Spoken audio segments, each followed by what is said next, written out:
CBS 영재교육학술원에 왔습니다. 오늘은 지우의 영재검사를 받는 날이에요. 오세요.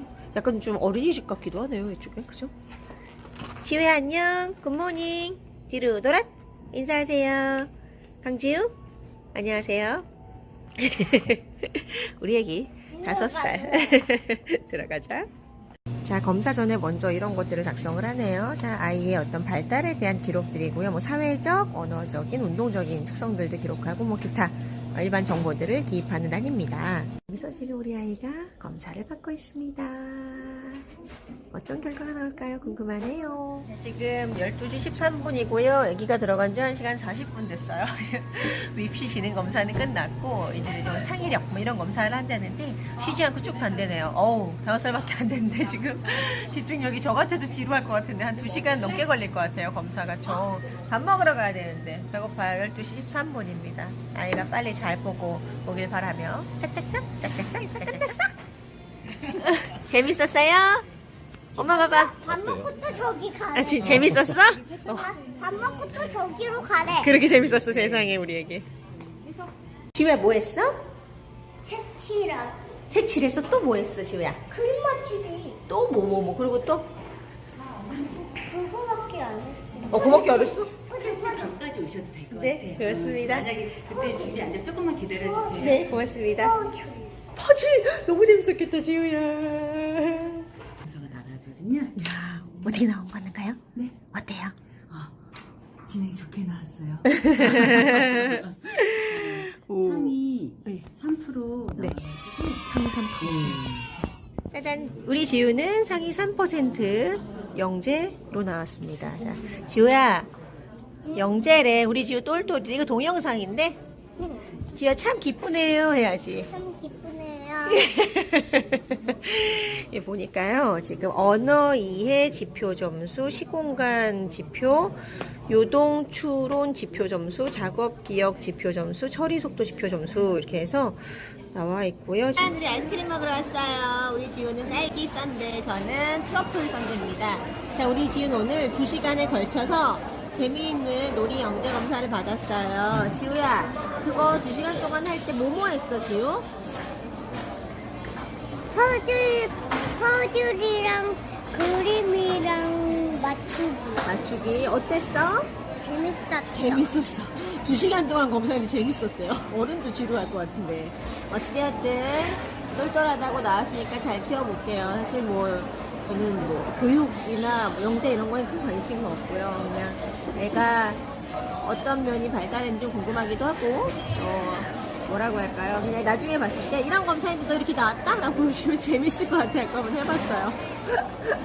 교육에도 좋은 경험이 되었기를 바라보겠습니다. 맛있게 먹어. 냠냠냠냠냠냠냠.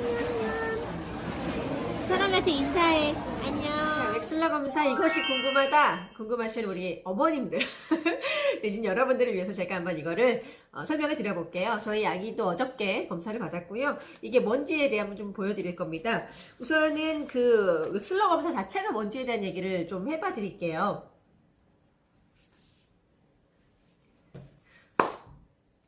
자, 웩슬러 검사 이것이 궁금하다 하시는 분들을 위해서 제가 준비해봤습니다. 저희도 이제 아이의 검사를 하면서 조금 흥미를 갖고 찾아보게 됐는데요. 그 정보를 좀 공유해드리겠습니다. 보고할게요.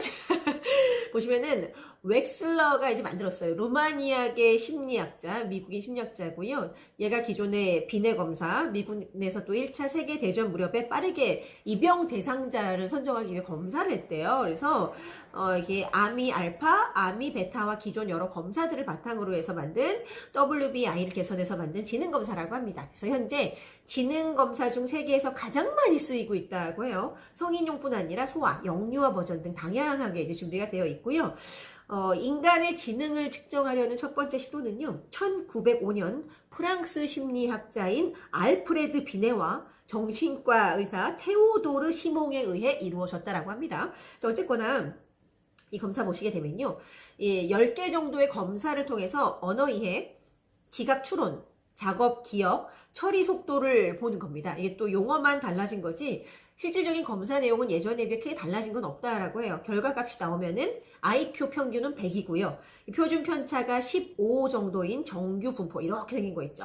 그 안에서 내 위치를 점수로 나타내게 됩니다. 그래서 이제 뭐 똑같이 IQ가 뭐 120, 130 같다라고 해도 그 안에서 뭐가 높은지는 좀 사람마다 차이가 있는 거죠. 그래서 분야는 크게 네 가지입니다. 언어 이해. 이 안에는요, 공통성, 어휘, 상식 이 세 가지가 들어가고요. 두 번째 지각 추론입니다. 여기서는 토막 짜기, 행렬 추론, 또 퍼즐 이게 들어가고, 작업 기억 쪽에서는 숫자와 수학 문제, 처리 속도에서는 같은 도형 찾기와 기호 쓰기라는 것들로 구성이 되어 있어요. 그래서 구체적인 검사는요, 어머니들이 하실 수 없습니다. 당연히 교육을 받은 임상심리사들이 이제 할 수 있는 겁니다. 그래서 저희 아이도 이 검사를 진행을 했고요. 저는 CBS 영재교육학술원에서 19만 원에 검사를 했습니다. 아이를. 그래서 웩슬러 말고 이제 어린아이들은 웩스 검사라고 해요. 그래서 그 검사와 함께 문제 해결, 창의력까지 이제 포함이 된 세트로 구매를 했었어요. 저희 아이가 검사를 받은 여기 짜자자 검사 결과 보고서라고 이제 쓰여져 있죠. 저희 아이의 것입니다. 한국 웩슬러 유아 지능 검사라고 하고요. 이 아이들 같은 경우는 윕시 검사라고 하는 좀 더 영유아 어린 아이들을 대상으로 하는 검사입니다. 그리고 듣기로는 이제 윕시에서 웩슬러로 넘어가면은 난이도가 상당히 높아진다라고 들었습니다. 저희 아이의 이제 IQ는 여기 보이시죠? 128, 100 나왔고요. 요즘에 유진이 나오는 거죠? 공부가 뭐길래인가요? 그 프로그램 보니까 유진의 그 아이도 굉장히 똘똘하게 나오는데 그 아이가 이제 127 정도로 나왔고, 마찬가지로 저희 아이도 요 정도면 상위 3% 이제 우수에 들어간다라는 결과를 얻었습니다. 그래서 이제 이 교육을 받고 나서 3% 이내에 들어야지 영재 학술원 교육을 받을 수 있다고 해요. 그래서 돈이 있어도 7%, 내지 15% 이렇게 나오면 못 들어간다라고 하더라고요. 그래서 아니 돈을 내는데도 못 듣냐? 라고 말씀을 드렸었는데, 그래서 이 아이에 대한 정상곡선 분포가 보이시죠? 제가 그러면은 이거에 대한 것들을 조금 구체적으로 짚어가면서 설명을 조금 드려볼게요. 조금 더 자세히 보여드리면 이렇게 윕시 검사 결과표가 나와 있습니다. 그리고 넘겨볼게요. 넘겨보게 되면은 저희 아이가 받은 결과치 값이에요. 그래서 보니까 평균은 10점대에서 형성이 되어 있고요. 11에서 13까지가 상, 13에서 16까지가 우수, 17에서 19까지가 최우수라고 합니다. 그래서 저희 아이 같은 경우는 여기 언어 이해에서는 어휘, 작업 기억에서는 그림 기억이 이제 최상위, 최우수인 거고, 나머지 것들은 대부분 이제 우수에 들어가 있고, 지금 모양 맞추기하고 이게 시공간 쪽이네요. 작업 기억 쪽에 위치 찾기, 그리고 처리 속도 이게 조금 낮게 나왔어요. 근데 보니까 얘네들이 지금 거의 검사 끝날 무렵에 진행을 했던 거여서 집중력이 좀 떨어진 것도 있다라고는 말씀을 하시더라고요. 그리고 체크를 조금 늦게 하거나 딴짓을 하거나 그럼 점수가 또 낮게 나온다고 해요. 그리하여 받은 결과치 값입니다. 100분위는 실제 그 연령 집단의 분포에서 나의 상대적인 위치를 알려주는 게 이제 100분위죠.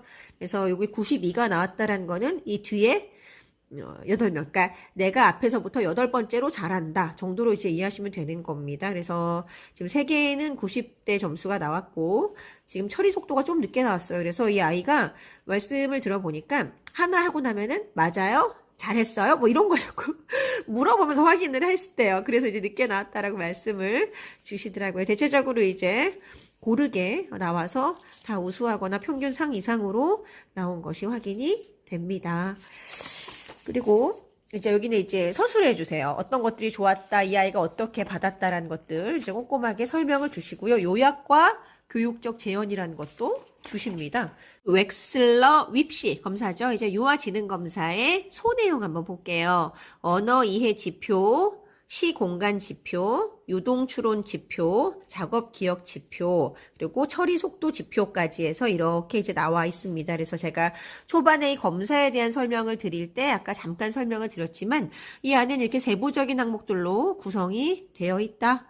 그죠? 그리고 각각에서 어떤 것들을 잘하는가가 이제 점수로 계산화되어서 나오는 거죠. 그리고 지표를 어떻게 이해할 것인가에 대한 설명까지 쭉 나와 있습니다. 자, 어찌되었든 이 검사를 하고 느낀 거는요. 사실 저는 뭐 아이를 영재 교육을 시키거나 영재로 키우고 싶다라고 해서 했던 건 아니고, 뭐 아이가 똘똘하다 소리를 들으니까 한번 궁금해서 해본 거였습니다. 근데 보니까 이게 뭐가 있냐면요. 정말 뭐 똑똑한 아이들을 선별하거나 골라내는 검사일 수 있겠죠. 그런데 이게 선행을 많이 한 아이들은 높은 점수를 받을 수밖에 없는, 예를 들어 저희 아이가 5살인데 지금 한글을 읽고 쓸 수 있고 숫자를 읽고 쓸 수 있단 말이죠. 5세면은 그 정도도 되게 빠른 거죠. 그런데 이 어떤 문항 해석지를 보니까 읽고 쓸 수 있으나 뭐 덧셈이 안 돼. 뭐 이런 식의 내용들이 있는 거예요. 5세 아이가 덧셈을 한다는 건 사실 뭐 저희 아이가 지금 글을 쓰고 읽는 것도 마찬가지지만 굉장히 빠르게 학습을 해서 습득이 된 상태인 거잖아요. 그래서 어떤 방식으로든 예를 들어 뭐 퍼즐을 학습을 많이 했다라든가 내지는 부모들이 옆에서 이제 언어적인 자극을 많이 주어서 어휘에 대한 이해가 높다던가 내지는 뭐 기타 학습지라던가 다른 방법들을 통해서 뭐 숫자의 개념 내지는 그런 거 덧셈 이런 학습을 한 경험이 있는 아이들이라면은 잘 나올 수밖에 없는 거예요. 그래서 선천적으로 똘똘한가에 대한 것 자체도 물론 영향을 미치겠으나 이 얼마나 학습이 많이 되었는가, 주입이 되었는가에 따라 높은 점수가 나올 수 있는 검사인 것 같다라는 생각을 교육학 전공자로서 하게 됐습니다. 그래서 어쨌거나 뭐 재미있는 그런 검사였고요. 이제 저도 하기 전에는 한번 해볼까 말까 이런 고민들을 했었어요. 막상 해보니까 이 아이가 어떤 것이 조금 더 탁월하고 어떤 것이 부족한지를 알 수 있어서 나름대로는 만족스러운 어떤 검사였고요. 이 말씀을 들어보니까 대학원이라던가 어떤 뭐 동네 기관에서도 무료로 해주는 경우도 있대요. 그래서 그런 것들 잘 알아보셔가지고 뭐 어린 시절에 아이의 어떤 강점 내지 취약점들을 보신다라고 한다면은 꽤나 괜찮은 검사이지 않을까라는 생각을 해봅니다. 자, 여러분들에게도 도움이 되셨길 바라면서 저는 또 다음 시간에 만나겠습니다.